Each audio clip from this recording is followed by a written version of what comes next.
The dining room smelled like pot roast and old wood polish. My daughter-in-law had lit candles down the center of the table, the long kind, in silver holders that belonged to my mother. I had given them to her as a wedding gift 3 years ago. She smiled when she unwrapped them, said they were exactly what she always wanted. I remember standing in the doorway that evening, watching everyone take their seats, and thinking, this is good. This is what I worked for. I was wrong. My name is not important. What matters is that I am 63 years old, I spent 40 years as a general contractor in western Pennsylvania, and I have 2 hands that show every one of those years. Calluses that never fully softened, even after I retired.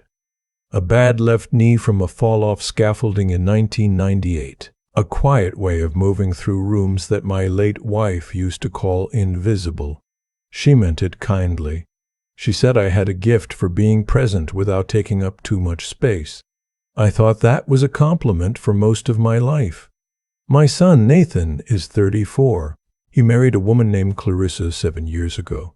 Her mother, a woman I will call Eleanor, has been a widow since Clarissa was 11. Eleanor raised her daughter alone, and I respected that.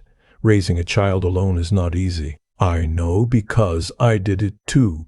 Nathan's mother passed when he was 9, and I spent the next decade figuring out how to be both parents at once.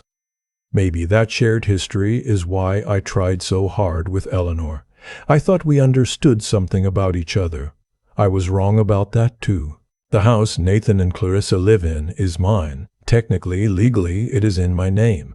I bought it in 2019 for $340,000, a 4-bedroom colonial in a good school district outside of Pittsburgh. Solid bones, needed work. I did most of the renovation myself. New roof, updated kitchen, refinished hardwood floors throughout.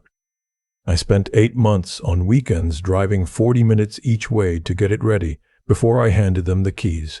I did not charge them rent. I told them it was an investment in their future. I told them when the time was right, we would figure out a transfer of the deed. We never got around to figuring that out. In the years that followed, other things also did not get around to being figured out. The $14,000 I lent them for Clarissa's car when their savings fell short. The $8,500 I put toward medical bills when Nathan had his appendix out, and the insurance gap was larger than expected. The kitchen renovation I paid for when Clarissa decided she wanted quartz countertops instead of the laminate I had originally installed. I am not listing these things to complain. I am listing them so you understand what I thought I was building. I thought I was building family. Eleanor came to stay for a week every few months. She and I were civil, more than civil actually. She was funny, she told good stories about growing up in Ohio, and she made a green bean casserole at Thanksgiving that I genuinely looked forward to every year. But there were moments. Small ones, easy to dismiss. The first time I noticed something off, we were sitting on the back porch after dinner. Nathan had gone inside to watch football. Clarissa was in the kitchen. Eleanor and I were alone with 2 glasses of sweet tea, and she said out of nowhere, "You know, I always imagined Clarissa with someone more established." I looked at her. "Nathan has a good job." "Oh, I know," she said quickly. "I just mean someone who came from something." She paused. "No offense." I said, "None taken." I picked up my glass. I let it go. That was the first time. Over the following 3 years, there were other times. A comment about Nathan's truck being old. A remark at Christmas about how Clarissa deserved a bigger life. A moment during a birthday dinner when Eleanor looked around the house I had renovated with my own hands, and said, "It's cozy." Cozy. Like it was a consolation prize. I never said anything. Nathan did not seem to notice, or if he did not say anything either. Clarissa laughed along with her mother. Easy and comfortable, the way you laugh at things that have always been true for you. I kept being invisible. I kept thinking that was a compliment. The dinner party was Clarissa's idea. She wanted to have both sides of the family over.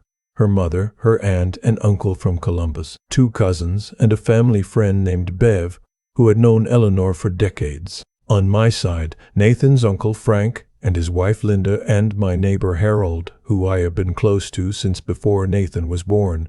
14 people total. Clarissa cooked for 2 days. She set the table with the silver candle holders that had belonged to my mother. I drove 40 minutes to pick up a cake from the bakery Clarissa specifically requested in Shadyside. I picked up 3 bottles of wine she had chosen. I stopped at the florist for the centerpiece. I was back by 4, and by 5:30 everyone had arrived. It was a good evening for a while. After dinner, Clarissa's aunt, a cheerful woman named Gloria with enormous earrings, tapped her wine glass and said she wanted to say a few words about family. She said she was grateful for Nathan, grateful for the life he and Clarissa had built, grateful for the house, the neighborhood, all of it. Then she looked at Eleanor and said, and of course, none of this would be possible without this woman right here.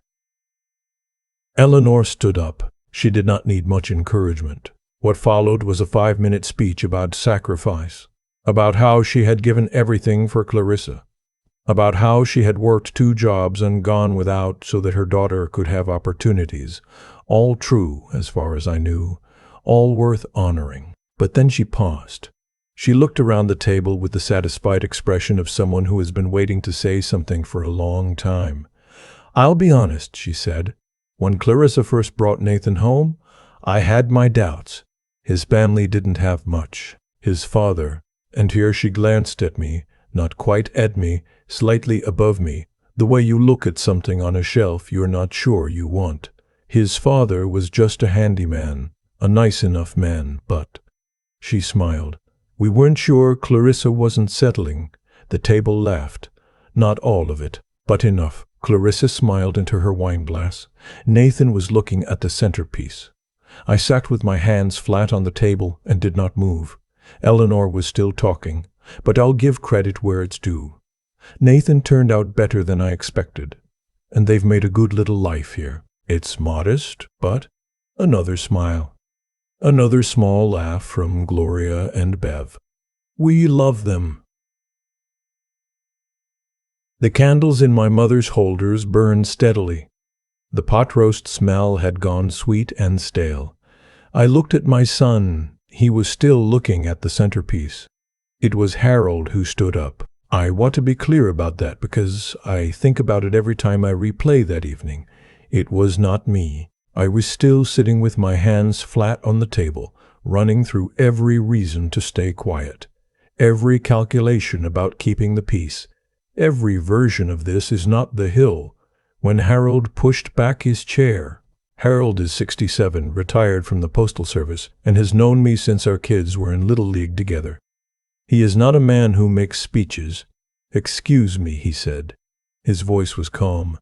Not loud, just present in a way that made everyone stop. Eleanor looked at him with polite confusion. "I just want to make sure I'm following," Harold said, "because I've known this man for over 30 years, and I watched him build this house with his hands." He paused.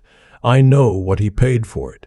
I know what he's paid for it. I know what he's paid for in this family for the last 7 years. And I want to make sure I understand you're sitting in his house, eating food he paid for, using candle holders that belonged to his mother, and you're calling him the handyman?" "The table was very quiet, because where I come from," Harold said, "we call that man the foundation." He sat back down. He picked up his fork. He cut a piece of roast. Eleanor's face went through several things in rapid succession: surprise, then color, then a kind of tight recalibration. "I didn't mean any offense," she said. "It was just a joke," Harold said, without looking up. "Sure." Clarissa set down her wine glass. "Harold, I don't think she meant— I know what she meant," Harold said. Then he looked at me. "You don't have to say anything if you don't want to." But something had shifted. I could feel it the way you feel a change in pressure before a storm. Something in the air of that dining room had changed, and there was no going back to the easy part of the evening. I looked at Eleanor. I thought about the green bean casserole. I thought about growing up poor in Allegheny County, wearing second-hand coats to school, working summers since I was 15. I thought about 40 years of 6 a.m. job sites. I thought about the 8 months of weekends I had spent making this house livable for my son. "The house is in my name," I said. My voice came out quieter than I expected. I don't say that to threaten anyone. I just think, since we're talking about what everyone contributed to this life, that's worth mentioning. The silence that followed was the loudest thing I had heard in a long time. Nathan spoke first. "Dad," he said, and stopped. I looked at my son, the same boy I had driven to baseball practice and helped with college applications and sat with in the hospital at 2 a.m. after his appendix surgery. The same boy I had built a future for. "Dad, she didn't mean it like that." "I know," I said, "but she said it like that." Gloria had gone very interested in her plate. Bev was looking at the candles. Clarissa's uncle from Columbus was very quietly refilling his water glass. Eleanor gathered herself. "I apologize if it came across the wrong way. I was simply—" "You were telling a story," I said, "about who we are and where we come from and what kind of people we are." I looked at her steadily. "That's fine, but the story leaves some things out." I did not raise my voice.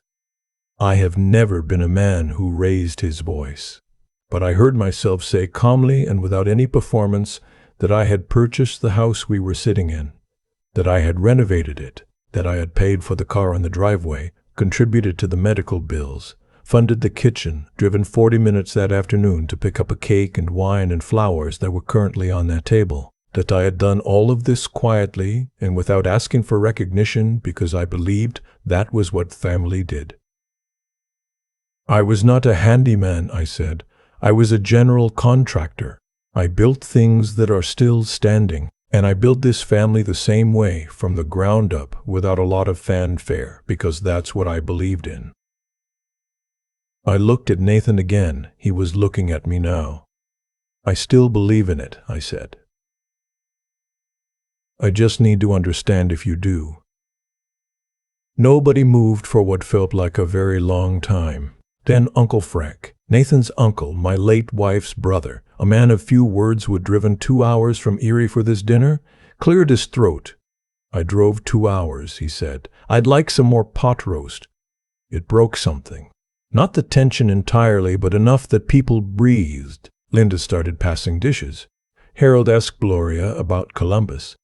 The table slowly, carefully, reconstructed some version of a dinner. But Nathan and Clarissa did not look at each other, and Eleanor did not say another word for the rest of the evening. They left by 9, Eleanor first, with Gloria and Bev following. Quick goodbyes, stiff hugs, Eleanor touching my arm at the door with an expression I could not quite read. Regret, or the performance of regret, I was not sure. Harold stayed to help me carry glasses to the kitchen. "You okay?" he asked. "I don't know yet," I said. He nodded. That was enough.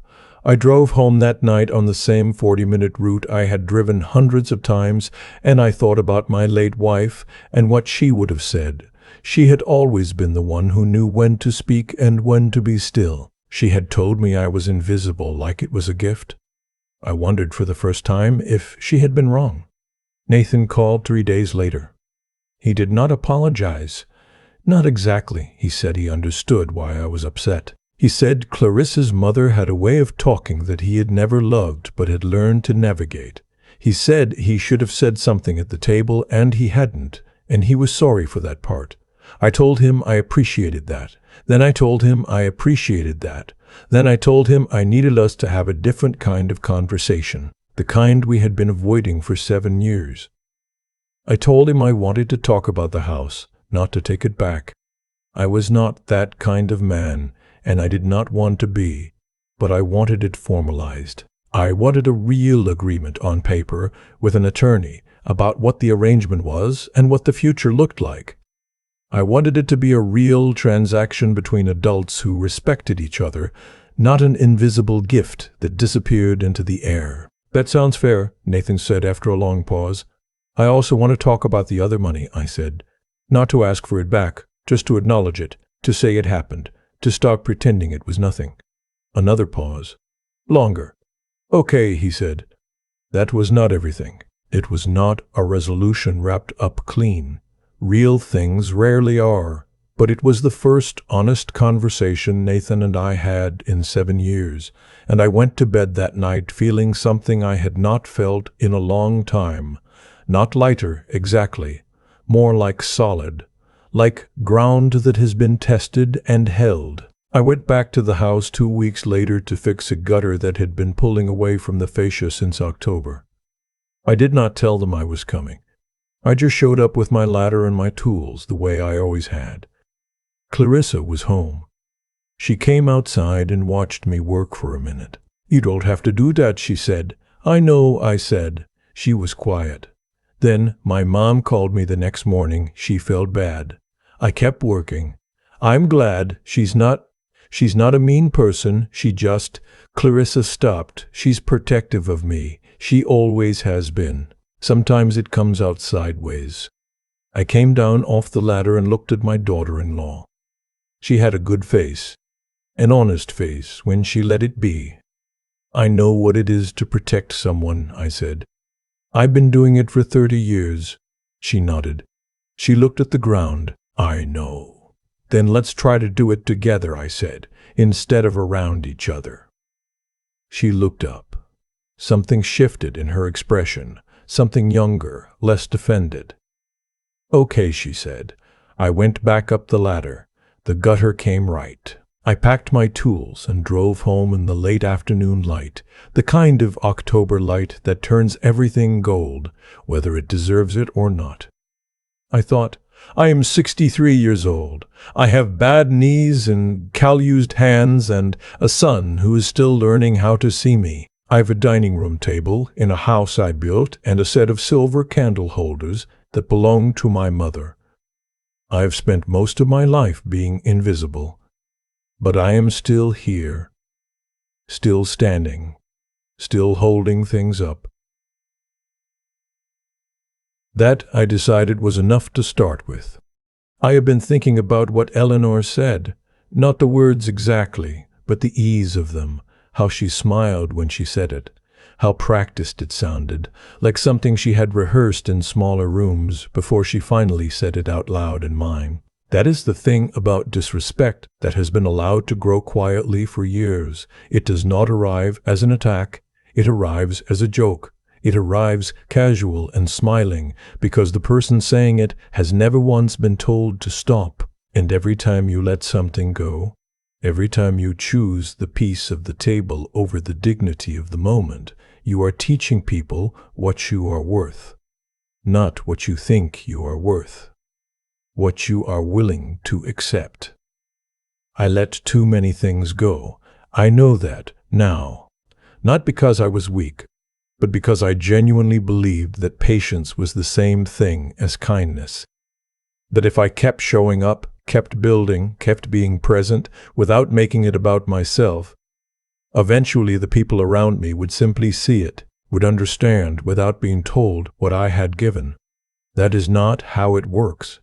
And I say that not as a criticism of anyone else, but as something I had to learn the hard way. At 63 years old, sitting at a table in a house I built with my hands, listening to a woman call me a handyman. What Harold did that evening, standing up quietly without anger, and simply telling the truth, that is what I had failed to do for 7 years. He did not humiliate Eleanor. He did not make a scene. He just named what was real, in a room full of people who had been pretending not to see it. And that one act of honest witness changed everything that came after. I think about what it costs a person to carry invisible work for a long time. Not the money. Money is the measurable part, the part you can put on paper with an attorney, which Nathan and I are doing now.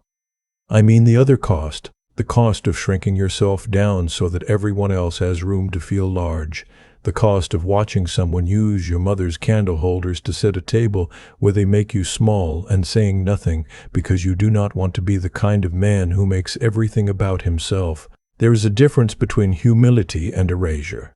Humility is knowing your own worth without needing to announce it. Erasure is letting other people decide your worth for you and accepting their answer because it is easier than the argument. I confused those two things for a long time. What I know now, at 63, with a bad knee and calloused hands and a son who is slowly learning to see me, integrity is not about winning. It is not about making the other person feel small the way they made you feel small. It is about being willing to say, calmly and without theater, this is what is true, and then standing in that truth and not moving. Nathan is still learning.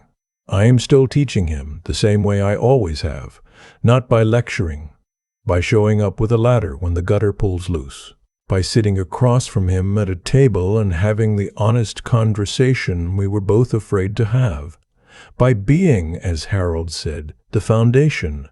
A foundation does not ask to be noticed, but it does hold the line. And when someone finally looks down and sees it, really sees it, everything built on top of it looks different. That is what I am holding on to. Not the money, not the apology, not the resolution, just the moment Nathan looked at me across that table and finally, for the first time in a long time, saw me. That was enough. That is always enough.